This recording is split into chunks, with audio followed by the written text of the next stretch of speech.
temps égal. Notre engagement aussi ne souffre d'aucune ambiguïté et je peux vous dire que nous poursuivrons ces efforts-là pour essayer de mieux sécuriser les populations civiles. Pour atteindre ces objectifs, la MONUSCO appelle l'implication de tous. Nous acceptons les critiques, nous les encourageons même, mais nous voulons aussi bien aux médias qu'aux populations civiles que tout seuls nous ne pouvons pas achever ce travail. Nous avons besoin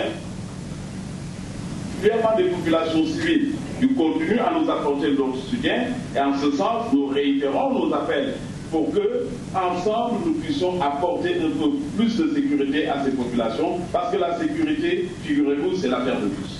Par ailleurs, l'heure est au bilan et aux perspectives d'avenir.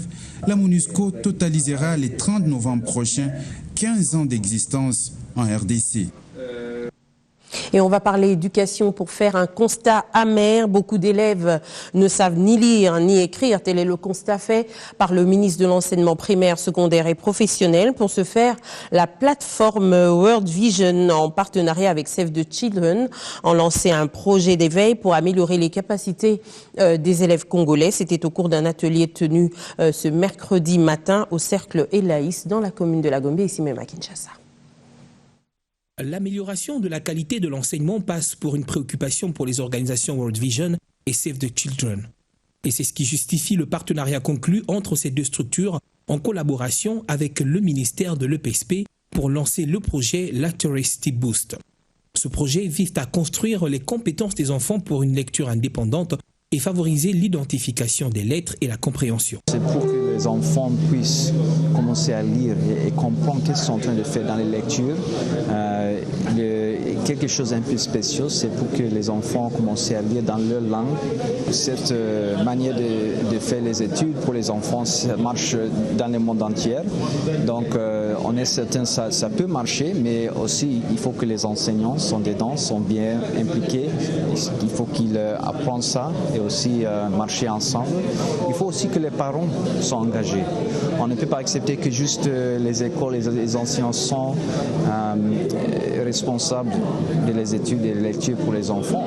C'est nous les parents aussi. Un projet de mise en place des outils pédagogiques pour l'apprentissage à la base des langues nationales à part entière sera à cet effet exécuté par le ministère de l'EPSP. Quand l'enseignement primaire, secondaire et professionnel, le projet École et langue nationale ELAN se développe pour l'enseignement-apprentissage de la lecture-écriture dans le partenariat bilingue langue congolaise et langue française. Le projet est en cours de mise en œuvre expérimentale pour la langue swahili. Les préparatifs se réalisent pour le démarrage l'année scolaire prochaine concernant les autres langues nationales congolaises. Au terme de ce projet, l'élève congolais devrait être capable de comprendre ce qu'il lit et écrit. Et toujours au volet éducatif, la campagne Bissau poursuit son bonhomme de chemin. Le dernier événement est la signature d'un accord de partenariat entre la société auto-école Style et l'ambassadeur Jean-Pierre Moutamba, initiateur de ce concept. Un partenariat basé sur l'éducation notamment. Les deux partenaires vont étudier les mécanismes pour éduquer la population quinoise sur le respect du code de la route. Suivez plutôt les détails. Les installations de Biwan ont accueilli des visiteurs ce mercredi. Ces hôtes ont franchi les portes de la chaîne pour sceller leur union avec la campagne d'éveil patriotique Bissau, initiée par l'ambassadeur Jean-Pierre Moutamba. Union scellée et formalisée par la signature de cet accord de partenariat entre les deux parties pour mener à bien cette campagne. Nous sommes touchés et contents du fait que quand nous avons commencé à toucher à la jeunesse, vous êtes apparus pour qu'ensemble nous puissions avancer à l'éducation des enfants par rapport justement à la circulation routière. Comme vous le savez, il y a trop d'accidents. Il y a les gens qui conduisent pas bien, les enfants qui ne savent pas comment on traverse, les feux de circulation, on ne sait pas finalement quand c'est rouge, c'est pour les piétons, c'est pour etc. Donc c'est que votre démarche vers nous dans le cadre de BISSO pour qu'ensemble nous puissions faire cela nous est vraiment allé droit au cœur. Patricia Mollet, directrice générale de l'auto-école Style, tient par ce partenariat avec BISSO à sensibiliser la population sur le civisme routier à Kinshasa. Nous voudrions que les enfants qui sont là actuellement soient éduqués et soient l'avenir de demain dans la circulation, dans toutes les choses que vous prévoyez pour eux. Et franchement, c'est un capital pour demain, et un très bon capital. Ce partenariat est donc une preuve éloquente de la diversité des domaines de la vie nationale pour la campagne BISSO, campagne pour relancer les patriotismes dans le chef des Congolais. Et fin de classe pour quelques agents de la Direction générale des douanes et accises formés à l'École nationale des finances. Ils ont reçu ce mardi leur certificat au terme de 3 ans d'études. Suivez. C'est en marge de la clôture de l'année de formation de l'École des finances que la Direction générale des douanes et accises a organisé une cérémonie de remise des certificats des participations aux cadres et agents de cette institution publique. Une récompense de gradation a été au rendez-vous pour ces lauréats qui ont accompli 3 années de formation. Pour ceux qui avaient un grade inférieur à celui d'attaché de bureau de 2e classe, la haute direction a promu toutes ces personnes dont le grade était inférieur à celui de ATB2, donc agent attaché de bureau de 2e classe,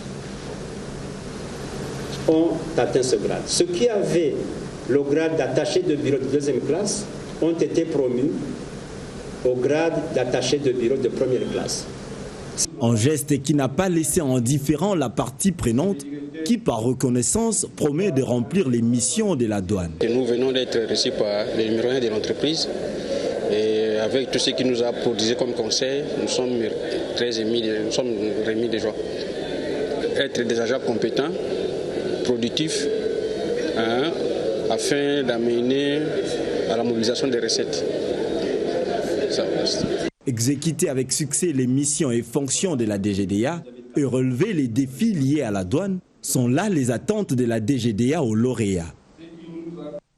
Et tout à fait autre chose, toujours dans la capitale, c'est au tour des gouverneurs des banques centrales du COMESA de parcourir l'ordre du jour de la réunion de Kinshasa. Après les travaux des experts, l'ouverture des travaux est intervenue ce mercredi matin. C'est ce mercredi que s'est ouverte officiellement la 20e réunion du Comité des finances et des affaires monétaires du COMESA.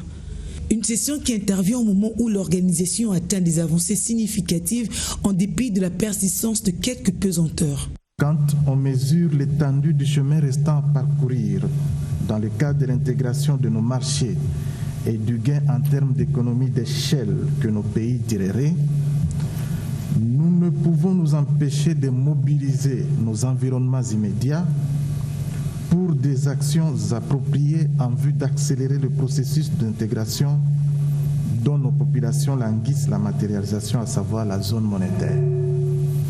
L'occasion pour le président de la 20e réunion d'insister sur l'objectif de la zone de libre-échange et la monnaie unique. L'objectif d'une zone de libre-échange et d'une zone monétaire ne sera atteint que si tous ensemble mettions davantage de temps et de la volonté pour faire du COMESA un espace de libre circulation des personnes, des capitaux, de biens et services en vue d'une croissance inclusive et durable pour l'amélioration du niveau de vie de nos populations. Pour le ministre délégué auprès du Premier ministre chargé des Finances, le COMESA a un défi majeur. Le défi majeur à l'avenir consistera à soutenir une croissance élevée et à la rendre plus inclusive. Cela va nécessiter la poursuite des politiques économiques appropriées et en même temps le renforcement de l'accès aux services essentiels. Il y a espoir que la session de Kinshasa connaisse un franc succès et débouche non seulement sur des avancées en rapport aux questions en cours, mais aussi ouvre d'autres horizons en vue de parfaire la marche vers l'intégration. Et une autre rencontre tout aussi importante, débutée ce lundi 24 novembre, la 8e réunion tripartite entre les gouvernements de la RDC, de l'Angola et le Haut-Commissariat pour les réfugiés s'est clôturée ce mercredi 26 novembre. Une réunion relative au rapatriement volontaire et à l'intégration locale des anciens réfugiés angolais vivant en République démocratique du Congo. La séance de clôture a donc permis de mettre sur la table une série de recommandations. Cette rencontre de 3 jours avait pour but d'évaluer les résultats de l'opération des rapatriements volontaires et d'intégration locale des anciens réfugiés angolais vivant en République démocratique du Congo. Et c'est là partant de la 7e réunion tripartite tenue à Luanda en juillet dernier. Une mission qui se concrétise. C'est après des fructueux échanges que les parties prenantes à cette 8e réunion ont formulé plusieurs recommandations, notamment renforcer la sensibilisation des anciens réfugiés angolais pour le rapatriement volontaire et l'intégration locale dans toutes les provinces concernées et particulièrement dans les localités rurales. Faciliter l'obtention du visa des conjoints congolais pour garantir le respect du principe de l'unité familiale durant l'opération de rapatriement.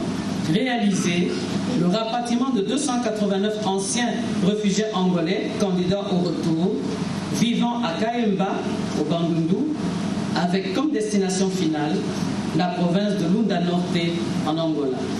Prenant la parole, les représentants régionaux du Haut-Commissariat des Nations Unies pour les réfugiés n'a pas manqué de louer les efforts consentis par les deux pays pour le rapatriement dans l'ordre des réfugiés angolais, tout en démontrant la nécessité de la mise en place d'un cadre légal. De remercier tous les participants pour les efforts fournis durant ces 2 derniers jours des travaux. Il est fondamental que d'ici la fin des opérations du rapatriement et de l'intégration locale, nous puissions laisser à ces populations un cadre légal et de procédures effectives pour que leurs droits puissent être respectés et consolidés, ainsi bien qu'en Angola que dans leur pays de séjour.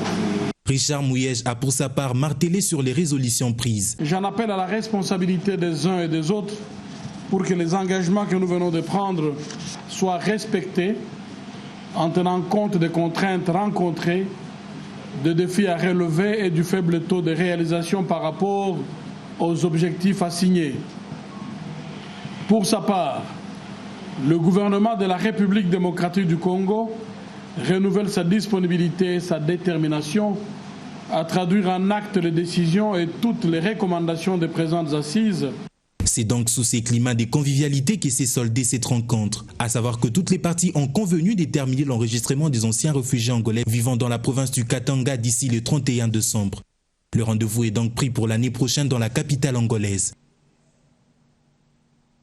Et chapitre électoral à présent, les membres de l'Assemblée plénière de la Commission électorale nationale indépendante se sont donné rendez-vous ce mercredi à l'hôtel Sultani dans la commune de la Gombe pour des échanges en vue de l'imprégnation du concept genre et élection, une prise en compte de la gente féminine qui passe par la stratégie genre comme organe de conception, d'orientation, d'évaluation et de contrôle au niveau de la CENI. L'ONU Femmes y a été également conviée. Suivez. L'amélioration du score de la femme au niveau des élections, la compréhension et identification de ses besoins, ainsi que son accompagnement pour des élections inclusives, autant des questions reprises au menu de l'atelier d'imprégnation des membres de l'Assemblée plénière de la CENI axée sur les concepts de genre et élections, une question transversale qui touche plusieurs domaines. Le concept de genre va au-delà de la promotion des droits des femmes. Les contextes de genre consacre l'équilibre entre l'homme et la femme en ce qui concerne la gouvernance. Aussi, il serait intéressant que nous qui sommes appelés à appliquer cette vision au niveau de l'administration électorale, que nous puissions nous imprégner nous-mêmes pour comprendre de quoi il s'agit. Au-delà de sa participation active souhaitée au processus électoral, ces cogitations s'amèneront aussi à veiller à l'égalité des chances en vue d'un équilibre. Mettre l'homme et la femme dans les mêmes conditions de travail comme agent ou cadre électoral, permettre à la femme candidate de se mesurer à son partenaire homme dans la compétition électorale en sollicitant de celui-ci un accompagnement galant et enfin mobiliser les électeurs et électrices pour une grande participation aux différents scrutins. Au regard de l'imminence des élections municipales, urbaines et locales, l'ONU Femmes, un partenaire aussi engagé pour la cause de la jeune féminine, promet son soutien, celui de traduire en actes les théories. Pour nous, ces questions, au-delà de la rhétorique, doivent se matérialiser à travers une démarche institutionnelle. Et ce que la CENI est en train de faire participe véritablement de cette démarche d'institutionnalisation, de faire en sorte que dans l'ensemble des interventions de la CENI, que la problématique femmes-hommes puisse être prise en compte. Ces réflexions vont se clôturer ce jeudi. Et la Commission électorale nationale indépendante ne pourra pas organiser les élections locales avant 2017. Cela ne vient pas de moi. L'estimation est de la Ligue nationale pour des élections libres et transparentes. La LINELIT l'a fait savoir ce mardi lors d'une rencontre à Kinshasa avec les ONG des défenses des droits de l'homme et le Bureau conjoint des Nations Unies pour les droits de l'homme. Son coordonnateur, Jérôme Bonso, s'en explique au téléphone de Gabriel Mikoubou. Compte tenu de deux paramètres facteur temps qui n'est plus avec nous, avec le retard de 7 mois, et paramètre moyen financier, peu d'argent, 18% de ce que la CENI a demandé. Par conséquent, on ne peut pas faire les élections avec les dents, ou bien avec la volonté ou divine, ou bien la prophétie. On fait les élections avec les moyens financiers. Même si on donne des milliards, on ne va pas organiser les élections démocratiques et des élections techniques, à moins qu'on organise les élections politiques où on connaît ce qui va passer, quel candidat va passer. Mais du point de vue technique, le temps n'est plus avec nous, c'est exclu. La priorité est maintenant de s'atteler à la préparation de l'élection présidentielle en 2016. Parce que si on ne fait pas attention, nous risquons de ne pas préparer l'élection présidentielle, qui est une exigence constitutionnelle. Pourquoi on doit organiser l'élection présidentielle? Parce qu'on doit pallier à un vide juridique au sommet de l'État. Nous nous trouvons dans un nouveau contexte de turbulence et pertinence avec tous ces courants de Burkina Faso et autres. Nous risquons d'être emportés par ce même courant si on ne fait pas attention à cela. Il faut préciser que pour sa part, la CENI contactée s'est réservée de tout commentaire. Et un communiqué, on y revient dans ce journal, un message d'encouragement pour la journée des femmes violées dans le monde et en particulier celle de la RD Congo. La Fondation Monseigneur Bokele Allé pour le développement intégré, en sigle F. Bokedi, qui par le biais de son président Bolinsomi Bokolo-Djo a profité de la journée mondiale de la lutte contre les violences faites aux femmes, initié par les Nations Unies et célébré le 25 novembre de chaque année, pour encourager toutes les femmes victimes des violences sexuelles à être toujours fortes et à continuer la lutte afin d'être toujours utiles à la société à travers la Fondation Monseigneur Bokele Allé. Nous vaincrons, c'est donc le slogan que nous livre cette fondation. C'est signé Bolinsomi Bokolo-Djo, président de F. Bokedi. Et devoir de mémoire oblige, les partisans du mouvement de libération du Congo se sont réunis en la paroisse Sainte-Anne de la Gombe pour une messe de recueillement en mémoire de Daniel Botetti, Marius Gangale, Lajos Bidjilou, mort pour une bonne cause, martèle-t-il. Militants, cadres, sympathisants et amis du MLC se sont réunis dans la paroisse Sainte-Anne de la Gombe pour prier en mémoire de leurs camarades morts pendant la lutte qu'ils menaient ensemble. Une messe dite à leur mémoire avec beaucoup d'amour, de quoi mériter des remerciements du secrétaire général du parti de l'opposition. On va remercier le responsable de la paroisse Sainte-Anne pour avoir accepté de célébrer cette messe en souvenir de nos camarades Daniel Botetti, Marius Gangale, Lajos Bidjilou. Remerciements aussi à tous nos invités qui ont répondu à notre appel pour partager avec nous ce moment de prière et de méditation. Remerciements enfin à vous tous, cadres, membres, militants et sympathisants du parti, qui êtes venus nombreux manifester votre solidarité à l'égard de nos camarades disparus. Les amis de Daniel, Marius et Lajus n'ont eu que des bons souvenirs. Il fallait quand même s'arrêter pour avoir une mémoire pieuse à l'endroit de nos amis qui nous ont quittés, Daniel Botetti, Lajos Bidjilou et Marius Gangale. Vous savez qu'ils sont morts pour leurs convictions et on ne pouvait quand même que leur dédier nos pensées aujourd'hui. je crois que c'était vraiment indiqué que le secrétaire général du MLC, M. Thomas Louaka, a eu la bonne idée. Les 3 qui sont morts, ce sont des gens que je connais personnellement. Boteti, j'ai participé dans la campagne pour son élection au bureau de l'Assemblée provinciale. Donc c'est quelqu'un avec lequel on était en collaboration à tout moment. Marius Gangane, à l'époque, était dans le groupe parlementaire du MLC. Donc les instructions du parti, c'est moi qui lui transmettais. C'est quelqu'un qui était proche de moi. Et Ladios Bidiou, en tant que président fédéral du Bas-Congo, vous savez qu'il travaille pendant 10 ans à Matadi. Donc c'est quelqu'un avec lequel on se connaît avant qu'on soit dans les MLC. Donc ce sont des gens qui me sont chers, qui sont morts brutalement. Ce n'est pas la mort qui peut interrompre la poursuite de leur lutte pour la bonne cause. Alors le mouvement pour la libération du Congo continue à croire en sa vision pour un Congo meilleur. C'est sur cette note commémorative que je mets un point final à cette grande édition de journal. Mesdames, Messieurs, merci de l'avoir suivi. Je vous retrouve demain, même heure, même chaîne. D'ici là, prenez soin de vous. Au revoir.